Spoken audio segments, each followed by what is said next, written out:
Hi friends, Telangana రాష్ట్ర రైతులందరికీ అదురుపే శుభవార్త. రైతు భరోసా డబ్బులు, పీఎం కిసాన్ సమానిధి డబ్బులు, 19 విడత డబ్బులు, అలాగే పంట నష్ట పరిహారం కింద మీకు ఎంత అమౌంట్ ఇన్పుట్ సబ్సిడీ డబ్బులు వస్తున్నాయి తెలుసుకునే ముందు లైక్ చేయండి, షేర్ చేయండి, సబ్స్క్రైబ్ చేయండి. పక్కన బెల్ ఐకాన్ ఆల్సో బటన్ గంట సింబల్ నొక్కితే నేను వేసే లేటెస్ట్ అప్డేట్స్ వీడియోస్ నోటిఫికేషన్స్ మీకు వెంటనే అయితే వస్తాయండి. ఒక లైక్ మాత్రం మర్చిపోదు. 10 మందికి వీడియో వెళ్ళాలంటే కింద ఆల్ బటన్ సింబల్ గంట సింబల్ నొక్కండి. నేను వేసే లేటెస్ట్ అప్డేట్స్ వీడియోస్ అయితే వస్తాయి. లేట్ చేయకుండా అయితే వీడియోలోకి అయితే వెళ్ళిపోదాం. రైతు భరోసా డబ్బులు ఈ నెలలో 3వ వారంలో అయితే ఖచ్చితంగా అయితే వస్తాయి అంటున్నారండి.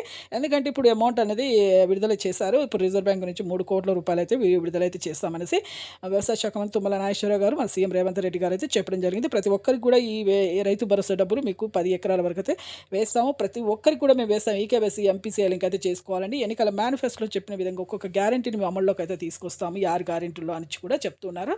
అలాగే పీఎం కిసాన్ సమానిధి డబ్బులు కేంద్ర ప్రభుత్వం నుంచి కానీ, రాష్ట్ర ప్రభుత్వం నుంచి కానీ మీకు ఇన్పుట్ సబ్సిడీ కింద వానాకాలం యాసంగి సీజన్ డబ్బులు, పంట నష్ట పరిహారం కింద 12,000 రూపాయలు వేస్తున్నారు. అలాగే మీరు తప్పనిసరిగా ఈకేవైసీ చేసుకోవాలని చెప్తున్నారండి. అలాగే ఇంకా మీకు ప్రతి ఒక్కరికి కూడా ఇప్పుడు ఈ రైతు భరోసా డబ్బులు అయితే పడుతున్నాయండి. పొలాన్ని సాగు చేయండి, ఈకేవైసీ చేసుకొని. ఎవరికైతే రాలేదు, ఏమైనా ఐఫ్ స్కోర్స్ ఏమైనా చేంజ్ అయ్యో చూసుకోండి. వ్యవసాయ కేంద్రాలకు వెళ్ళి రీ అప్లికేషన్స్ పెట్టుకోండి, అడగండి. లైక్ చేయండి. Thanks for